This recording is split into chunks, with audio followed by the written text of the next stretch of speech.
नमस्ते दोस्तों। और इस नए एक्सप्लेनर में आप सभी का बहुत बहुत स्वागत है।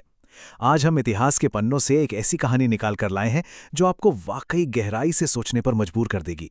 एक ऐसी कहानी जो निस्वार्थ सेवा और त्याग के असली मायने ही बदल देती है।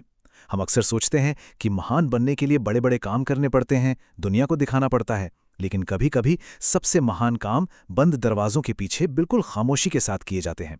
तो आज की ये चर्चा सिर्फ एक कहानी नहीं है, बल्कि इंसानियत की एक बहुत ही खूबसूरत मिसाल है। खैर, इस डीप डाइव में आगे बढ़ने से पहले एक बहुत ही गहरा सवाल है जिस पर हमें विचार करना चाहिए।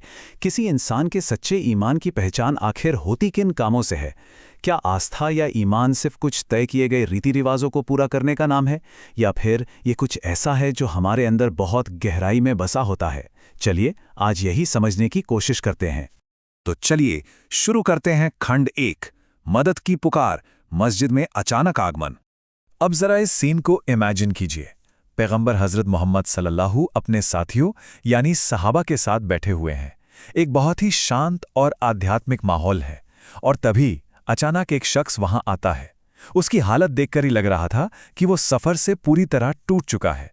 कपड़े फटे पुराने हैं, चेहरे पर थकान और भूख साफ नजर आ रही है। वो कांपती हुई आवाज में बताता है कि उसने कई दिनों से खाने का एक निवाला तक नहीं खाया है। आप वाकई उस आवाज में छुपी हुई बेबसी को महसूस कर सकते हैं। अब जाहिर है उसकी दर्द भरी आवाज सुनकर वहां मौजूद हर शख्स का दिल भराया। लेकिन यहां एक बहुत बड़ा मसला था, एक बड़ा ट्विस्ट कह लीजिए। उस वक्त खुद मस्जिद में भी खाने का कोई खास इंतजाम नहीं था। जो थोड़ा बहुत राशन बचा भी था, वो उस अकेले भूखे मेहमान का पेट भरने के लिए भी काफी नहीं था। अब देखिए, ये एक ऐसा पल था जहां हालात एकदम तनावपूर्ण हो गए।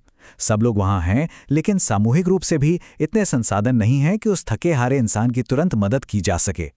और इस बेबसी के बीच पैगंबर हजरत मोहम्मद सल्लल्लाहु अलैहि वसल्लम ने अपने साथियों की तरफ देखा और एक बहुत प्यारी बात कही। क्या कोई है जो आज इस भाई की मदद करे? अल्लाह कयामत के दिन उसकी मदद करेगा। ये सिर्फ एक सवाल नहीं था दोस्तों, ये इस पूरी कहानी का आध्यात्मिक केंद्र है। एक ऐसी ताकतवर पुकार जो वहां बैठे हर एक इंसान की अंतरात्मा को झकझोर रही थी। आगे बढ़ते हैं खंड 2 की तरफ। सहाबी की दुविधा, मेहमान को घर लाना। अब कमाल की बात देखिए, जब नेकी का मौका सामने आता है ना, तो सच्चे लोग बिल्कुल वक्त बर्बाद नहीं करते। बिना एक सेकंड सोचे एक सहाबी तुरंत अपनी जगह से उठ खड़े होते हैं। उन्होंने बिना किसी हिचकिचाहट के उस अनजान भूखे शख्स की जिम्मेदारी ली और उसे खाना खिलाने के लिए अपने घर ले चले।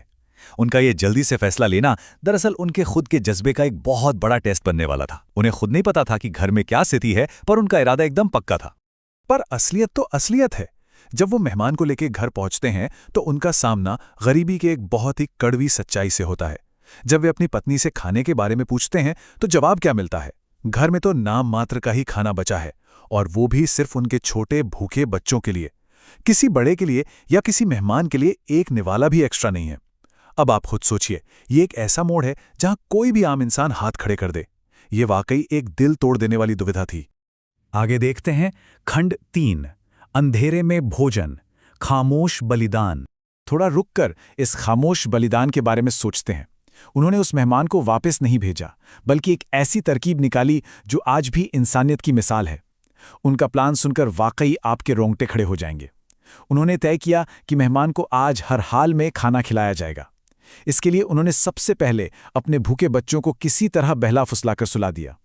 फिर वो बचा हुआ थोड़ा सा खाना मेहमान के सामने परोसा गया।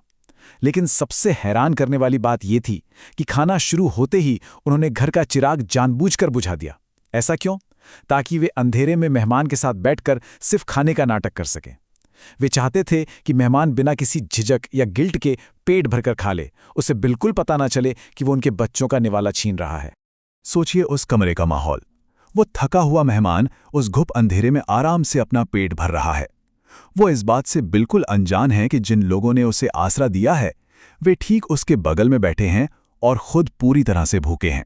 उस अंधेरे कमरे और उनके बलिदान की इस चमकदार भावना के बीच का जो कंट्रास्ट है ना, वो सीधा दिल पे लगता है। उन्होंने अपना सुकून छोड़ दिया ताकि कोई और चैन से सो सके। अब आते हैं खंड 4 पर, ईश्वरीय प्रकटीकरण, अगली सुबह।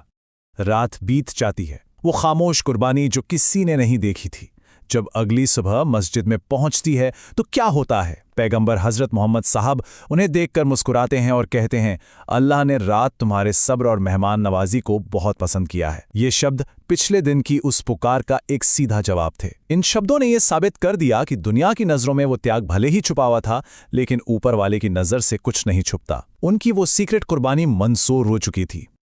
और ये बात सुनते ही उस सहाबी की आंखें आंसुओं से छलक उठीं। हम इस इमोशन को बहुत अच्छे से महसूस कर सकते हैं।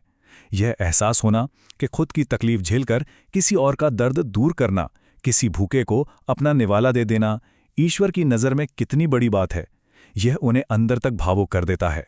उन्हें समझ आ गया कि दिखावे से दूर सिर्फ इंसानियत के लिए किया गया एक छोटा सा काम भी कितना विशाल हो सकता है। चलिए बढ़ते हैं खंड 5 की तरफ। सच्चे ईमान का सार, इबादत के पार। तो दोस्तों, इस पूरी कहानी से हमारा कोर टेक अवे क्या है?